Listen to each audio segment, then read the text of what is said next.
Olá pessoal, sejam bem-vindos a mais um vídeo do canal Plataforma Moretti.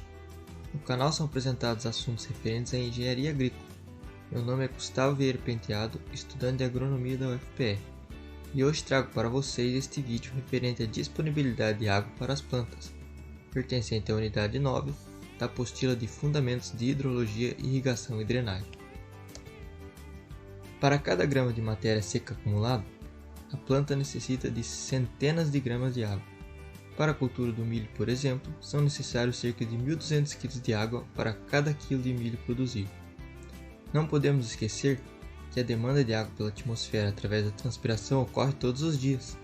Já a entrada de água no solo ocorre ocasionalmente, através de chuvas ou irrigação. Durante as pesquisas, houve controvérsias na definição da disponibilidade de água para as plantas. Mas antes de comentar sobre elas, vamos apresentar dois conceitos importantes para o seu entendimento. A capacidade de campo começou a ser estudada na década de 30, onde foi definida como o teor máximo de água que o solo pode reter contra a força da gravidade. No entanto, essa definição não está correta, pois mesmo em teores que podem ser considerados desprezíveis quando se fala de aproveitamento pelas plantas, o solo nunca para de drenar. Tem-se como a definição mais aceitável para a capacidade de campo do solo as condições hídricas em que a drenagem é considerada desprezível para determinada finalidade, pois determinados teores de umidade podem ser, por exemplo, insignificantes no sentido de aproveitamento pelas plantas, mas muito representativos quando se fala do abastecimento do lençol freático numa determinada bacia hidrográfica. Foi referenciado também a valores de potencial matricial, correspondentes a -33, -10 ou -6 kPa, variando conforme o tipo de solo. Porém, a capacidade de campo é um conceito relacionado ao perfil de solo e não pode ser precisamente mensurado através de amostras laboratoriais. Ponto de murcha permanente. No século passado, foi definido como o conteúdo de água em um solo, no qual as folhas das plantas que nela crescem atingem pela primeira vez o murchamento irrecuperável, mesmo quando colocada em atmosfera saturada com vapor de água por 12 horas. Esse é o limite inferior de água no solo, e também foi associado ao potencial matricial, sendo este 1500 kPa ou 15 atmosferas de pressão. Como diferentes plantas e a mesma planta em diferentes estádios correspondem de maneira diferente à umidade do solo, apenas através desses critérios não podemos definir a disponibilidade de água. São conceitos estáticos, e o sistema solo-planta-atmosfera é contínuo e extremamente dinâmico. Entendendo isso, através de simplificações racionais, pode-se chegar a uma solução particular para cada caso em que se trabalha.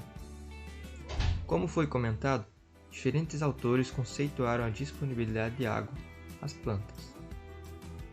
Weihmeyer e Hendricks afirmaram que a água é igualmente disponível no intervalo de umidade, que vai da capacidade de campo até o ponto de murcha permanente, variando bruscamente quando ultrapassado o limite inferior. Richards e Waldley encontraram evidências de que a disponibilidade de água decresce em diminuição da umidade do solo, e que a planta pode atingir deficiência de água e redução do crescimento antes de atingir o ponto de murcha permanente. Já Richtman e Baku-Haled, não concordando, procuraram dividir a água disponível em dois intervalos: água fácil ou imediatamente disponível e água decrescentemente disponível. Assim, procuraram um ponto crítico entre a capacidade de campo e o ponto de murcha permanente, como um critério adicional para a definição da água disponível. Esta é a linha de pensamento mais aceita atualmente. Foram estabelecidas a partir da relação entre o conteúdo de água no solo, condutividade hidráulica, potencial matricial da água contida no solo e a sua drenabilidade, faixas de disponibilidade de água no solo, sendo solo muito úmido a faixa que excede a capacidade de campo, possui alta condutividade hidráulica e a água desloca-se com facilidade até as raízes por conta disso. Porém, esta água é drenada rapidamente devido à alta condutividade. Solo úmido. O conteúdo de água se encontra entre a capacidade de campo e o conteúdo crítico de água. Nessa faixa, a condutividade hidráulica é reduzida, não permitindo que a drenagem ocorra muito rapidamente. mas ainda é suficiente para que a velocidade de extração pelas raízes possa acompanhar a transpiração potencial. Solo seco. O conteúdo de água está entre o conteúdo crítico de água e o ponto de murcha permanente. Nessa faixa, a condutividade hidráulica já é limitante no processo de absorção pela planta, porém a taxa de extração pela atmosfera supera a absorção, limitando o crescimento da planta. E solo muito seco. O conteúdo de água está menor que o ponto de murcha permanente.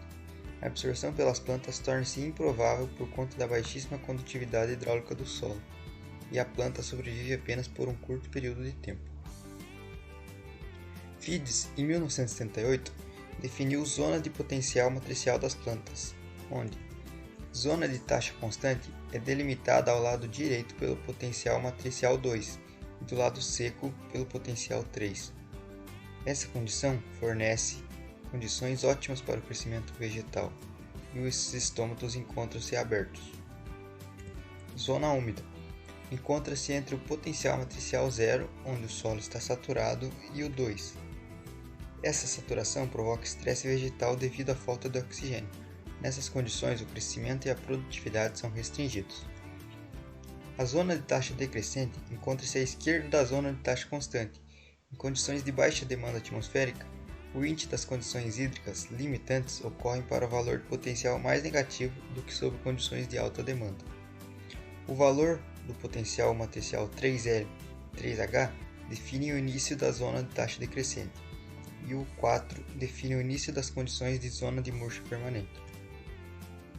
A FAO categorizou através da transpiração potencial 4 classes de plantas. No entanto, o conteúdo crítico de água depende também do conteúdo de água na capacidade de campo e no ponto de murcha permanente, características do sistema radicular e propriedades hidráulicas do solo. O conteúdo relativo crítico de água é um valor adimensional, estimado a partir do conteúdo crítico de água no solo, menos o conteúdo de água no ponto de murcha permanente, divididos pelo conteúdo de água nas condições da capacidade de campo, menos o conteúdo no ponto de murcha. Obrigado a todos e espero que tenham gostado do conteúdo.